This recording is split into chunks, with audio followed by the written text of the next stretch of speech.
Hello ನಮಸ್ಕಾರ, welcome back to my YouTube channel. ನಾನು ನಿಮ್ಮ ಅರ್ಪಿತಾ ಸಾನ್ವಿ. ವೀಕ್ಷಕರೇ, ಎಲ್ಲರೂ ಹೇಗಿದ್ದೀರಾ? ತುಂಬ ಚೆನ್ನಾಗಿದ್ದೀರಾ ಅಂತ ಭಾವಿಸ್ತಾ ಇದ್ದೀನಿ. ನಾನು ಕೂಡ ತುಂಬಾ ಆರಾಮಾಗಿದ್ದೀನಿ. ತುಂಬ ದಿನ ಆಯಿತು ವಿಡಿಯೋ ಮಾಡೋಕ್ಕಾಗಲಿಲ್ಲ, ದಯವಿಟ್ಟು ಸಾರಿ ಅಂತ ಕೇಳ್ತಾ ಇದ್ದೀನಿ. ಏನಕ್ಕಂತ ಹೇಳಿದ್ರೆ ಕೆಲವೊಂದಿಷ್ಟು ಸ್ವಲ್ಪ ಬ್ಯುಸಿ ಇದ್ದೆ, ಹಾಗಾಗಿ ವಿಡಿಯೋನ ಮಾಡಿ ಶೇರ್ ಮಾಡೋಕ್ಕಾಗಲಿಲ್ಲ. ನಾನು ಇವತ್ತು ನಿಮಗೆ ಮುಖ್ಯವಾಗಿ ಎರಡು ವಿಷಯದ ಬಗ್ಗೆ ತಿಳಿಸ್ಕೊಡ್ತಾ ಇದ್ದೀನಿ ವೀಕ್ಷಕರೇ. ಮೊದಲನೇದಾಗಿ ಏನಪ್ಪಾ ಅಂತ ಹೇಳಿದ್ರೆ, ಇನ್ ಮುಂದೆ ಎಲ್ಲ ಗಂಡು ಮಕ್ಕಳಿಗೂ ಸಿಗ್ತಾ ಇದೆ ಉಚಿತವಾಗಿ ಫ್ರೀ ಬಸ್ ವ್ಯವಸ್ಥೆ. ಹಾಗೆ ಇನ್ನೊಂದು ಎರಡನೇ ಟಾಪಿಕ್ ಏನಪ್ಪಾ ಅಂತ ಹೇಳಿದ್ರೆ, APL ಕಾರ್ಡ್, BPL ಕಾರ್ಡ್ ಮತ್ತೆ ಅಂತ್ಯೋದಯ ರೇಷನ್ ಕಾರ್ಡ್ ಯಾವುದೇ ಇದ್ರೂ ಕೂಡ ಸರ್ಕಾರದ ಕಡೆಯಿಂದ ಭರ್ಜರಿ ಸಿಹಿ ಸುದ್ದಿನ ನೀಡಿದ್ದಾರೆ. ಸೊ ಈ ಎರಡು ವಿಷಯದ ಬಗ್ಗೆ ನೀವು ತಿಳ್ಕೊಬೇಕಂತ ಇದ್ರೆ ವಿಡಿಯೋನ ಸ್ಕಿಪ್ ಮಾಡದೆ ಕೊನೆವರೆಗೂ ನೋಡ್ತಾ ಇರಿ ವೀಕ್ಷಕರೇ. ವಿಡಿಯೋನ ಸ್ಕಿಪ್ ಮಾಡದೆ ಕಂಪ್ಲೀಟ್ ಆಗಿ ನೋಡ್ತಾ ಇರಿ. ಈ ಎರಡು ವಿಷಯದ ಬಗ್ಗೆ ನಿಮ್ಗೆ ಕಂಪ್ಲೀಟ್ ಇನ್ಫಾರ್ಮೇಶನ್ ನನ್ನ ಒಂದು ವಿಡಿಯೋದಲ್ಲಿ ನಾನು ನಿಮ್ಗೆ ತಿಳಿಸ್ಕೊಡ್ತೀನಿ. ತುಂಬಾ ಜನ ಗಂಡ್ ಮಕ್ಳಿಗೆ ತುಂಬಾನೇ ನಿರಾಸೆ ಆಗಿತ್ತು. ಏನಕ್ಕಂತ ಹೇಳಿದ್ರೆ, ಗೃಹಲಕ್ಷ್ಮಿ ಯೋಜನೆ ಅಂತ ಕೊಟ್ಟಿದ್ದೀರಾ ಹೆಣ್ಮಕ್ಳಿಗೆ, ಶಕ್ತಿ ಯೋಜನೆ ಅಂತ ಕೊಟ್ಟಿದ್ದೀರಾ. ಆದ್ರೆ ನಾವು ಗಂಡ್ ಮಕ್ಳು ಪುರುಷರಿಗೆ ಯಾವುದೇ ರೀತಿಯ ಒಂದು ಯೋಜನೆ ಇಲ್ವಾ? ಮುಂದೆ ಸರ್ಕಾರ ನಮಗೂ ಕೂಡ ಈ ರೀತಿಯಾದಂತಹ ಯಾವ್ದಾದ್ರು ಒಂದು ಹೊಸ ಸ್ಕೀಮ್ ನ ಬಿಡುಗಡೆ ಮಾಡಬಹುದು ಅಂತ ನೀವು ಕೇಳ್ತಾ ಇದ್ರಿ ಅಲ್ವಾ? ಖಂಡಿತವಾಗ್ಲೂ ಈಗ ನಿಮ್ಗೂ ಕೂಡ ಒಂದು ಭರ್ಜರಿ ಗುಡ್ ನ್ಯೂಸ್ ಅಂತಾನೆ ಹೇಳ್ಬೋದು. ಎಸ್ಪೆಷಲಿ ಇದು ಪುರುಷರಿಗಂತಾನೆ ಹೇಳ್ಬೋದು ವೀಕ್ಷಕರೇ. ಏನಕ್ಕಂತ ಹೇಳಿದ್ರೆ, ಇನ್ ಮುಂದೆ ಎಲ್ಲಾ ಪುರುಷರಿಗೂ ಸಿಗ್ತಾ ಇದೆ ಉಚಿತ ಫ್ರೀ ಬಸ್ ವ್ಯವಸ್ಥೆ. ಸೊ ಲೋಕಸಭಾ ಎಲೆಕ್ಷನ್ ಅಲ್ಲಿ ಕಾಂಗ್ರೆಸ್ ಸರ್ಕಾರ ಏನಾದ್ರೂ ಅಧಿಕಾರಕ್ಕೆ ಬಂದ್ರೆ ಎಲ್ಲಾ ಪುರುಷರಿಗೂ ಕೂಡ KSRTC ಬಸ್ ಗಳಲ್ಲಿ ಮಹಿಳೆಯರ ತರನೇ ನಿಮ್ಗೂ ಕೂಡ ಉಚಿತ ವ್ಯವಸ್ಥೆ ಸಿಗ್ತಾ ಇದೆ, ಅಂದ್ರೆ ಬಸ್ ವ್ಯವಸ್ಥೆ ಸಿಗ್ತಾ ಇದೆ. ಸೊ ಇದ್ರ ಬಗ್ಗೆ ನೀವು ಕಂಪ್ಲೀಟ್ ಆಗಿ ತಿಳ್ಕೊಬೇಕಾ? ಸೊ ಯಾವಾಗ ನಿಮ್ಗೆ ಅರ್ಜಿನ ಹಾಕ್ಬೇಕು, ಸೊ ಇದಕ್ಕೆ ಏನೆಲ್ಲ ಕೆಲವೊಂದಿಷ್ಟು ಕಂಡೀಷನ್ ಗಳಿದೆ ಅಂತ ನೀವೇನಾದ್ರೂ ತಿಳ್ಕೊಬೇಕಂತ ಇದ್ರೆ ನೀವೇನ್ ಮಾಡ್ಬೇಕು, ವಿಡಿಯೋನ ಸ್ಕಿಪ್ ಮಾಡದೆ ಕೊನೆವರೆಗೂ ನೋಡ್ತಾ ಇರ್ಬೇಕು. ಸೊ ವಿಡಿಯೋನ ನೀವು ಸ್ಕಿಪ್ ಮಾಡದೆ ಕೊನೆವರೆಗೂ ನೋಡ್ತಾ ಇದ್ರೆ ನಿಮ್ಗೆ ಕಂಪ್ಲೀಟ್ ಇನ್ಫಾರ್ಮೇಶನ್ ಸಿಗತ್ತೆ ವೀಕ್ಷಕರೇ. ಸೊ ನೀವೇನಾದ್ರೂ ವಿಡಿಯೋನ ಸ್ಕಿಪ್ ಮಾಡಿದ್ರೆ ನಿಮ್ಗೆ ಇನ್ಫಾರ್ಮೇಶನ್ ಅರ್ಧಂಬರ್ಧಂ ಸಿಗುತ್ತೆ. ಸೊ ಹಾಗಾಗಿ ವಿಡಿಯೋನ ಸ್ಕಿಪ್ ಮಾಡದೆ ಕೊನೆವರೆಗೂ ನೋಡ್ತಾ ಇರಿ. ಅದಕ್ಕೂ ಮೊದಲು ನೀವೇನಾದ್ರೂ ಫಸ್ಟ್ ಟೈಮ್ ನನ್ನ ಯೂಟ್ಯೂಬ್ ಚಾನಲ್ ನ ನೋಡ್ತಾ ಇದ್ದೀರಾ, ದಯವಿಟ್ಟು ಅರ್ಪಿತಾ ಸಾನ್ವಿ ಅನ್ನೋ ಚಾನಲ್ ನ ಸಬ್ಸ್ಕ್ರೈಬ್ ಮಾಡ್ಕೊಳ್ಳಿ, ಪಕ್ಕದಲ್ಲಿರೋ ಬೆಲ್ ಐಕಾನ್ ಕ್ಲಿಕ್ ಮಾಡಿ.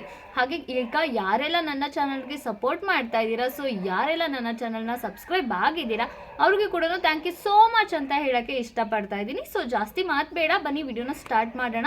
ಸೋಷಿಯಲ್ ಮೀಡಿಯಾಗಳಲ್ಲಿ ತುಂಬಾನೇ ವೈರಲ್ ಆಗ್ತಿದ್ದಂತ ವಿಡಿಯೋ ಅಂತಾನೆ ಹೇಳ್ಬೋದು ವೀಕ್ಷಕರೇ. ಎಲ್ಲಾ ಪುರುಷರಿಗೂ ಇನ್ ಮುಂದೆ KSRTC ಬಸ್ಗಳಲ್ಲಿ ಉಚಿತ ಫ್ರೀ ವ್ಯವಸ್ಥೆ ಮಾಡ್ಕೊಡ್ತಿದಾರ.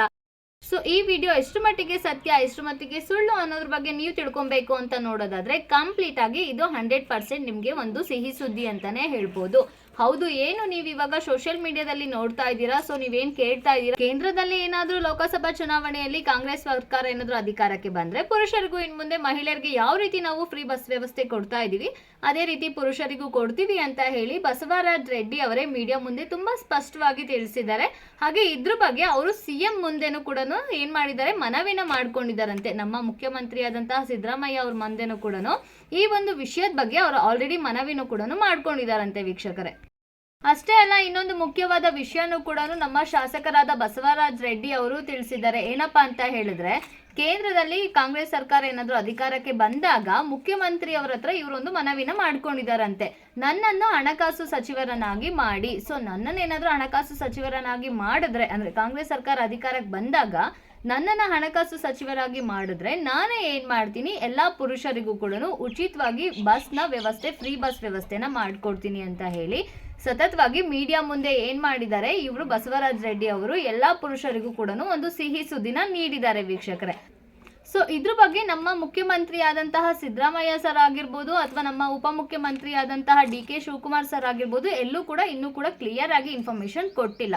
ಬಟ್ ಇದ್ರ ಬಗ್ಗೆ ನಾವು ಮಾಡ್ಕೊಡ್ತೀವಿ ಅಂತ ಹೇಳಿ, 100% ಮಾಡ್ತೀವಿ ಅಂತ ಹೇಳಿ ಬಸವರಾಜ್ ರೆಡ್ಡಿ ಅವರು ಸ್ಪಷ್ಟವಾಗಿ ತಿಳಿಸಿದ್ದಾರೆ. ಅದರಲ್ಲೂ ಒಂದು ಮುಖ್ಯವಾಗಿ ಕಂಡೀಷನ್ ಕೂಡ ಅಪ್ಲೈ ಮಾಡಿದ್ದಾರೆ ವೀಕ್ಷಕರೇ. ಏನೇನಪ್ಪಾ ಅಂತ ಹೇಳಿದ್ರೆ, 60 ವರ್ಷ ಮೇಲ್ಪಟ್ಟ ಎಲ್ಲಾ ವಯಸ್ಕರಿಗೂ ಕೂಡ ಏನ್ ಮಾಡ್ತಾ ಇದ್ದಾರೆ, ಉಚಿತವಾಗಿ ಫ್ರೀ ಬಸ್ ವ್ಯವಸ್ಥೆನ ಮಾಡ್ಕೊಡ್ತಾ ಇದ್ದಾರೆ. ಸೊ 60 ವರ್ಷ ಮೇಲ್ಪಟ್ಟ ಎಲ್ರಿಗೂ ಕೂಡ ಇನ್ ಮುಂದೆ ಏನಾಗ್ತಾ ಇದೆ ಅಂದ್ರೆ, ಕಾಂಗ್ರೆಸ್ ಸರ್ಕಾರ ಅಧಿಕಾರಕ್ಕೆ ಬಂದಾಗ, ಲೋಕಸಭಾ ಚುನಾವಣೆಯಲ್ಲಿ ಅಧಿಕಾರಕ್ಕೆ ಬಂದಾಗ 60 ವರ್ಷ ಮೇಲ್ಪಟ್ಟ ಎಲ್ಲಾ ಪುರುಷರಿಗೂ ಕೂಡ ಉಚಿತವಾಗಿ ಫ್ರೀ ವ್ಯವಸ್ಥೆ ಇದೆ. ಇವಾಗ ನಿಮ್ಗೆ ನೋಡಿರ್ಬೋದು, ವಯಸ್ಕರಿಗೆ ಏನ್ ಮಾಡ್ತಾ ಇದ್ರು, ಬಸ್ ಪಾಸ್ ಗಳನ್ನ ಕೊಡ್ತಾ ಇದ್ರು ಅಲ್ವಾ? ಸೊ ಆ ಬಸ್ ಪಾಸ್ ಗಳನ್ನ ತೋರ್ಸಿದ್ರೆ ಏನಾಗ್ತಾ ಇತ್ತು, ಅವರಿಗೆ ಆಫ್ ಟಿಕೆಟ್ ನ ಮಾಡ್ಕೊಡ್ತಾ ಇದ್ರು.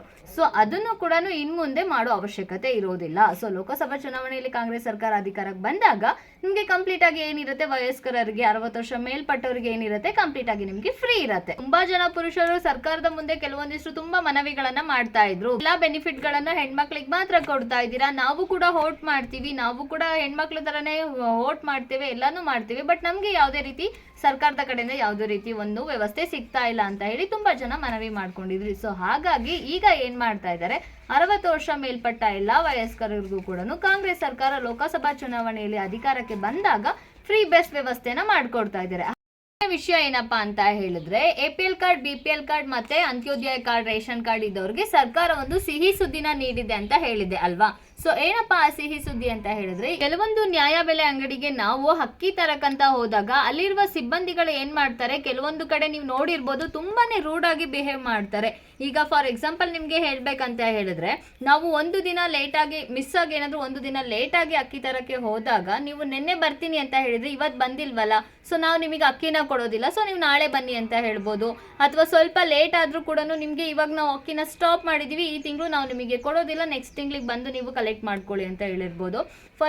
ಇನ್ನೊಂದು ಬೆಸ್ಟ್ ಎಕ್ಸಾಂಪಲ್ ಏನಪ್ಪಾ ಅಂತ ಹೇಳಿದ್ರೆ, ಈಗ ನಮ್ಮ ಮನೆಯಲ್ಲಿ 4 ಜನ ಇದೀವಿ ಅಂತ ಅನ್ಕೊಳ್ಳಿ. ಸೊ ಒಬ್ಬೊಬ್ಬರಿಗೆ 5 kg ಅಂತೆ 20 kg ಅಕ್ಕಿ ಕೊಡ್ಬೇಕು. ಆದ್ರೆ ಕೆಲವೊಂದು ಕಡೆ ನ್ಯಾಯಬೆಲೆ ಅಂಗಡಿಗಳಲ್ಲಿ ಸಿಬ್ಬಂದಿಕರು ಏನ್ ಮಾಡ್ತಾ ಇದಾರೆ ಅಂತ ಹೇಳಿದ್ರೆ, 20 kg ಕೊಡೋ ಕಡೆ 18 kg 17 kg ಈ ತರ ಕೊಡ್ತಾ ಇದ್ದಾರೆ. ಸೊ ಅದನ್ನ ನಾವು ತಿರುಗಿಸಿ ಕೇಳಿದಾಗ ಅವ್ರು ಏನ್ ಮಾಡ್ತಾ ಇದ್ದಾರೆ, ನಮ್ಮ ಮೇಲೆ ತುಂಬಾನೇ ರೂಡ್ ಆಗಿ ಬಿಹೇವ್ ಮಾಡ್ತಾ ಇದ್ದಾರೆ. ಈ ತರ ಕೆಲವೊಂದಿಷ್ಟು ಘಟನೆಗಳು ತುಂಬಾನೇ ಬರ್ತಾ ಇದೆ, ತುಂಬಾ ಕಡೆ ಆಗಿರೋದ್ರಿಂದ ಇವಾಗ ಸರ್ಕಾರ ಒಂದು ಏನಪ್ಪ ಸಿಹಿ ಸುದ್ದಿ ಕೊಟ್ಟಿದೆ ಅಂತ ಹೇಳಿದ್ರೆ, ನಿಮ್ಗೆ ಏನಾದ್ರು ಆ ರೀತಿ ಏನಾದ್ರು ನಿಮ್ಮ ಮೇಲೆ ಒಂದು ಶೋಷಣೆ ಮಾಡ್ತಾ ಇದ್ರೆ, ಅಥವಾ ನಿಮ್ಗೆ ಸರಿಯಾಗಿ ಅಕ್ಕಿನ ಕೊಡ್ತಾ ಇಲ್ಲ, ಅಥವಾ ಅಕ್ಕಿ ಕೊಡೋ ಜಾಗದಲ್ಲಿ ಅಕ್ಕಿ ಕೊಡ್ತಾ ಇದ್ದಾರೆ ಬಟ್ ನಮಗೆ ರಾಗಿನ ಕೊಡ್ತಾ ಇಲ್ಲ, ಸೊ ಏನು ನಮಗೆ ಸರ್ಕಾರದ ಕಡೆಯಿಂದ ಸಿಗ್ತಾ ಇದೆ ರೇಷನ್ನು ಅದು ಕಂಪ್ಲೀಟ್ ಆಗಿ ಕೊಡ್ತಾ ಇಲ್ಲ ಅಂತ ಇದ್ದಾಗ ನೀವೇನ್ ಮಾಡ್ಬೋದು, ಇವಾಗ ಖುದ್ದಾಗಿ ನೀವೇ ಸರ್ಕಾರಕ್ಕೆ ಏನ್ ಮಾಡ್ಬೋದು, ಕಂಪ್ಲೇಂಟ್ ನ ಮಾಡಬಹುದು. ಸೊ ಯಾವ ರೀತಿ ಕಂಪ್ಲೇಂಟ್ ನ ಮಾಡಬಹುದು ಅಂತ ಹೇಳಿದ್ರೆ, ನಾನು ನಿಮ್ಗೆ ಇವಾಗ ಸರ್ಕಾರನೇ ಆಲ್ರೆಡಿ ಈ ತರದ ಒಂದು ಕೆಲವೊಂದಿಷ್ಟು ಘಟನೆಗಳನ್ನ ಗಮನಿಸಿ ಏನ್ ಮಾಡಿದೆ ಅಂತ ಹೇಳಿದ್ರೆ ಒಂದು ನಂಬರ್ನ ಕೊಟ್ಟಿದೆ. ಸೊ ಈ ಒಂದು ನಂಬರ್ಗೆ ನೀವು ಕಾಲ್ ಮಾಡಿ ಅವರಿಗೆ ಜಸ್ಟ್ ನಿಮ್ಮ ಒಂದು ಹೆಸರು ಮತ್ತೆ ನೀವು ಯಾವ ಊರಿಂದ ಕಾಲ್ ಮಾಡಿದ್ದೀರಾ, ನಿಮ್ಮ ಕಂಪ್ಲೀಟ್ ವಿವರನ ನೀವು ಹೇಳೋ ಅವಶ್ಯಕತೆ ಇರೋದಿಲ್ಲ. ಸೊ ನೀವು ಎದುರುಕೊಳ್ಳೋ ಅವಶ್ಯಕತೆನೇ ಇರೋದಿಲ್ಲ. ಜಸ್ಟ್ ನೀವು ಕಾಲ್ ಮಾಡಿ ನಿಮ್ಗೆ ಅವರಿಂದ ನ್ಯಾಯಬೆಲೆ ಅಧಿಕಾರಿ ಸಿಬ್ಬಂದಿಗಳಿಂದ ಏನಾದರೂ ತೊಂದರೆ ಆದಾಗ ನೀವೇನ್ ಮಾಡ್ಬೋದು, ಜಸ್ಟ್ ಈ ನಂಬರ್ಗೆ ಕಾಲ್ ಮಾಡಿ ನೀವು ಯಾವ ಊರಿಂದ ಕಾಲ್ ಮಾಡಿದ್ದೀರಾ, ಸೊ ನಿಮ್ಮ ಹೆಸರು, ನಿಮ್ಗೆ ಏನು ಸಮಸ್ಯೆ ಆಗಿದೆ ಅದಿಷ್ಟನ್ನ ನೀವು ಹೇಳಿದ್ರೆ ಸಾಕು, ಅವರು ನಿಮಗೆ 1 ವಾರದಲ್ಲಿ ನಿಮ್ಮ ಒಂದು ಪ್ರಾಬ್ಲಮ್ನ ಸಾಲ್ವ್ ಮಾಡ್ತಾರೆ. ಸೊ ಆ ರೀತಿ ರೂಡ್ ಆಗಿ ಬಿಹೇವ್ ಮಾಡಿದವ್ರನ್ನು ಕೂಡ ಕೆಲಸದಿಂದ ತೆಗ್ದಾಕ್ತಾರಂತೆ ವೀಕ್ಷಕರೇ. ಸೊ ಇದು ಒಂದು ನಮಗೆ ಎಲ್ರಿಗೂ ಕೂಡ ಒಂದು ಭರ್ಜರಿ ಸಿಹಿ ಸುದ್ದಿ ಅಂತಾನೆ ಹೇಳ್ಬೋದು. ಸೊ ಕೆಲವೊಂದಿಷ್ಟು ಕಡೆ ಜನರು ಏನ್ ಮಾಡ್ತಾ ಇದ್ದಾರೆ, ಯಾರಿಗೂ ಕೂಡ ಇದನ್ನ ಕಂಪ್ಲೇಂಟ್ ಮಾಡ್ದೇನೆ ಕಂಪ್ಲೇಂಟ್ ಮಾಡಕ್ ಆಗ್ತಾ ಇಲ್ಲ ಅವರಿಗೆ ಅಲ್ವಾ. ಸೊ ಹಾಗಾಗಿ ಈ ರೀತಿಯ ಒಂದು ಕ್ರಮಗಳನ್ನ ಕೈಗೊಂಡಿದ್ದಾರೆ. ಆ ರೀತಿಯಾದಂತಹ ಘಟನೆ ನಿಮ್ಮ ಊರಲ್ಲೂ, ನಿಮ್ಮ ಒಂದು ನ್ಯಾಯಬೆಲೆ ಅಂಗಡಿಯಲ್ಲಿ ಸಿಬ್ಬಂದಿಕರು ಕೂಡ ನಿಮ್ಮ ಹತ್ರ ಏನಾದ್ರು ವರ್ತನೆ ಮಾಡ್ತಾ ಇದ್ರೆ, ಸೊ ನೀವು ಕೂಡ ಏನ್ ಮಾಡ್ಬೋದು, ಡೆಫಿನೆಟ್ಲಿ ಕಂಪ್ಲೇಂಟ್ ನ ಮಾಡ್ಬೋದು. ಸೊ ನಾವೊಂದು ನಂಬರ್ನ ನಾನು ನಿಮ್ಗೆ ತಿಳಿಸ್ಕೊಡ್ತೀನಿ, ನೋಟ್ ಮಾಡ್ಕೊಳ್ಳಿ. ಹಾಗೆ ಸ್ಕ್ರೀನ್ ಮೇಲೂ ಕೂಡ ಒಂದು ನಂಬರ್ ಬರ್ತಾ ಇರುತ್ತೆ, ಸೊ ನೀವು ಅಲ್ಲೂ ಕೂಡ ನೋಟ್ ಮಾಡ್ಕೊಬಹುದು. 180042539339. ಮತ್ತೊಮ್ಮೆ ಹೇಳ್ತೇನೆ, 180042539339. ಈ ಒಂದು ನಂಬರ್ಗೆ ನೀವು ಜಸ್ಟ್ ಡಯಲ್ ಮಾಡಿದ್ರೆ ಸಾಕು. ಮಾಡಿ ನಿಮ್ಮ ಪ್ರಾಬ್ಲಮ್ನ ನೀವು ಹೇಳ್ಕೊಂಡ್ರೆ ಸಾಕು, ನಿಮಗೂ ಕೂಡ ಕಂಪ್ಲೀಟ್ ಆಗಿ ಇದ್ರ ಬಗ್ಗೆ, ಈ ಒಂದು ಸಮಸ್ಯೆ ಬಗ್ಗೆ ನಿಮಗೆ ಕ್ಲಿಯರೆನ್ಸ್ ಆಗತ್ತೆ. ಸೊ ಇಷ್ಟು ನಿಮಗೆ ಇವತ್ತು ನಾನು ತಿಳಿಸ್ಕೊಟ್ಟಿರುವಂತ 2 ಮುಖ್ಯವಾದಂತಹ ವಿಷಯ ಅಂತಾನೆ ಹೇಳ್ಬೋದು ವೀಕ್ಷಕರೇ. ವಿಡಿಯೋ ಇಷ್ಟ ಆಗಿದ್ರೆ ದಯವಿಟ್ಟು ಲೈಕ್ ಮಾಡಿ, ಹಾಗೆ ವಿಡಿಯೋನ ಬೇರೆಯವ್ರಿಗೆ ಶೇರ್ ಮಾಡಿ.